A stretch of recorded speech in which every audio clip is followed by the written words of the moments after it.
اللہ وبرکاتہ۔ محترم سامعین، آج سیرت عائشہ رضی اللہ عنہا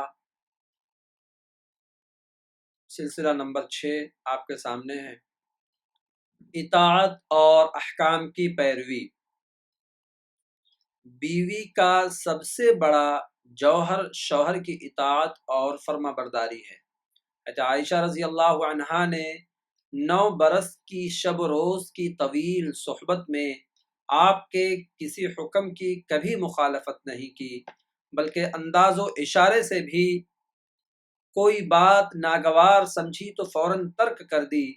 ایک دفعہ حضرت عائشہ رضی اللہ عنہا نے بڑے شوق سے دروازے پر ایک مصور پردہ لٹکایا۔ آپ نے اندر داخل ہونے کا قصد کیا تو پردے پر نظر پڑی، فوراً تیوری پر بل پڑ گئے۔ حضرت عائشہ رضی اللہ عنہا یہ دیکھ کر سہم گئیں۔ عرض کیا رسول اللہ صلی اللہ علیہ وسلم، قصور معاف، مجھ سے کیا خطا سرزد ہوئی؟ فرمایا، جس گھر میں تصویریں ہوں فرشتے داخل نہیں ہوتے۔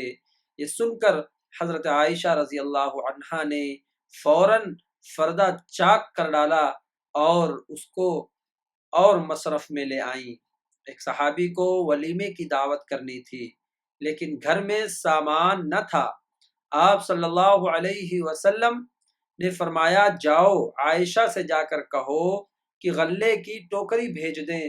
انہوں نے حضرت عائشہ رضی اللہ عنہا کو آ کر پیغام بھیجا، پیغام سنایا۔ اسی وقت حضرت عائشہ نے پوری ٹوکری اٹھوا دی اور گھر میں شام کے کھانے کو کچھ نہیں رہا۔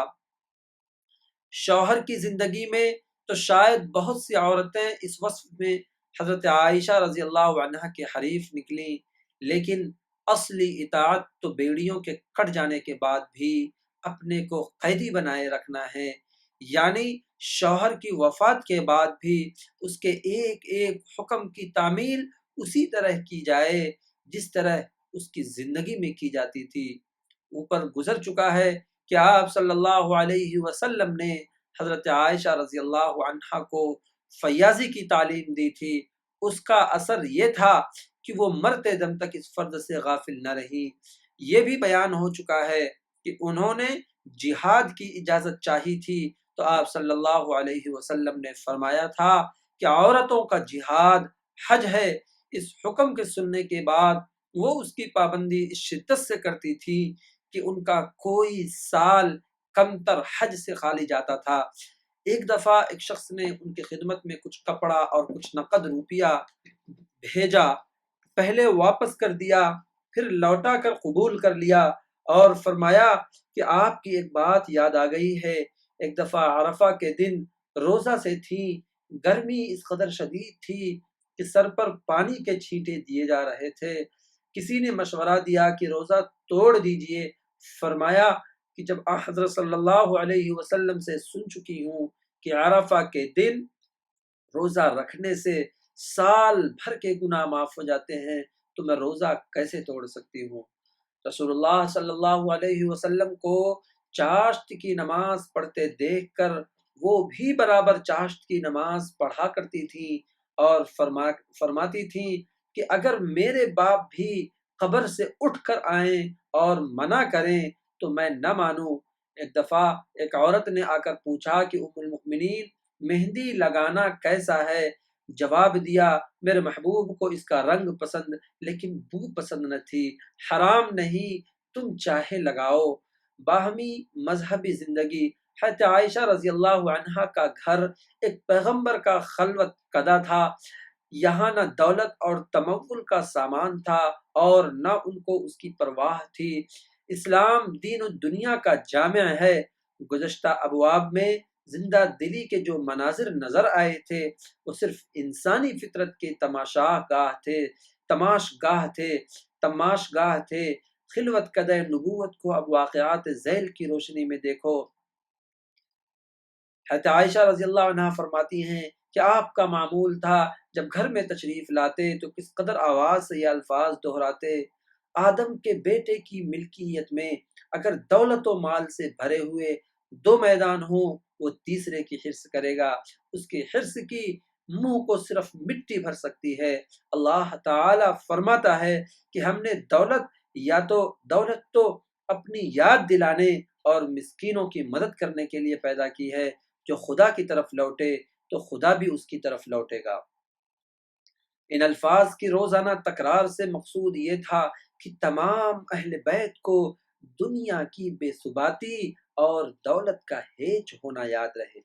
عشاء پڑھ کر آپ حجرے میں داخل ہوتے، مسواک کر کے فوراً سو رہتے، پچھلے پہر بیدار ہوتے، تہجد کی نماز ادا فرماتے، جب رات آخر ہوتی حضرت عائشہ رضی اللہ عنہا کو اٹھاتے اور وہ اٹھ کر آپ کے ساتھ نماز میں شریک ہو جاتی اور وتر ادا کرتی۔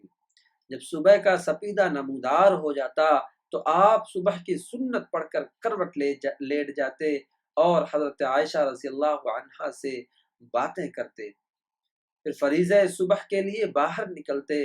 کبھی رات بھر وہ رسول اللہ صلی اللہ علیہ وسلم اور رسول اللہ صلی اللہ علیہ وسلم دونوں عبادت الہی میں مشغول رہتے۔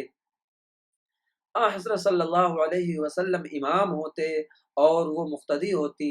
حضرت صلی اللہ علیہ وسلم سورہ بقرہ، آل عمران اور نساء وغیرہ لمبی لمبی صورتیں پڑھتے، جہاں خدا سے ڈرنے والی کوئی آیت آتی اللہ کی پناہ چاہتے، جب کوئی رحمت و بشارت کا موقع آتا اللہ سے اس کی آرزو کرتے۔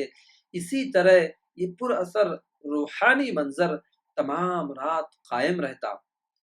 غیر معمولی اوقات مثلا کسوف وغیرہ کی حالت میں جب آپ نماز کے لیے کھڑے ہوتے، یہ بھی ساتھ کھڑی ہو جاتی۔ حضرت صلی اللہ علیہ وسلم مسجد میں جماعت کو نماز پڑھاتے، یہ اپنے حجرے میں کھڑی ہو کر اقتدا کر لیتی۔ سوکنوں کے ساتھ برتاؤ۔ عورت کے لیے دنیا کی سب سے تلخ چیز ایک سوکن کا وجود ہے۔ حضرت عائشہ رضی اللہ عنہا کی 1 سے لے کر 8 سوکنوں تک ایک ساتھ رہی ہیں، تاہم شرف صحبت کے پرتو سے یہ آئینے ہر قسم کے زنگ و غبار سے پاک تھے۔ حضرت خدیجہ رضی اللہ عنہا کے بعد آپ نے کئی اسباب سے مختلف اوقات میں 10 نکاح کیے۔ ان میں سے ام المساکین حضرت زینب رضی اللہ عنہا، جن سے 3 ہجری میں نکاح ہوا تھا، صرف 2-3 مہینے زندہ رہیں۔ باقی 9 بیویاں آپ کی وفات تک زندہ تھیں۔ یہ بیویاں حسب ذیل سنین میں شرف نکاح سے ممتاز ہوئیں۔ ان سے معلوم ہوگا کہ حضرت عائشہ کو کس سال تک کتنی سوکنوں سے سابقہ رہا۔ حضرت سودا بنت زمعہ 10 نبوی میں ان کا نکاح ہوا، حضرت حفصہ بنت فاروق 3 ہجری میں، حضرت ام سلمہ رضی اللہ عنہا 5 ہجری میں، حضرت جویریہ رضی اللہ عنہا بنی مصطلق رئیس زادی 5 ہجری میں، حضرت زینب رضی اللہ عنہا بنت جحش قریشیہ 5 ہجری میں، حضرت ام حبیبہ رضی اللہ عنہا بنت ابو سفیان 6 ہجری میں، حضرت میمونہ رضی اللہ عنہا 7 ہجری میں، حضرت صفیہ رضی اللہ عنہا خیبر کی رئیس زادی 7 ہجری۔ حضرت خدیجہ رضی اللہ عنہا حضرت عائشہ رضی اللہ عنہا کے زمانے میں گو زندہ نہ تھی، لیکن حضرت صلی اللہ علیہ وسلم کے قلب مبارک میں ان کی یاد ہمیشہ زندہ رہی۔ آپ صلی اللہ علیہ وسلم اکثر حضرت عائشہ رضی اللہ عنہا سے ان کا ذکر خیر کیا کرتے تھے۔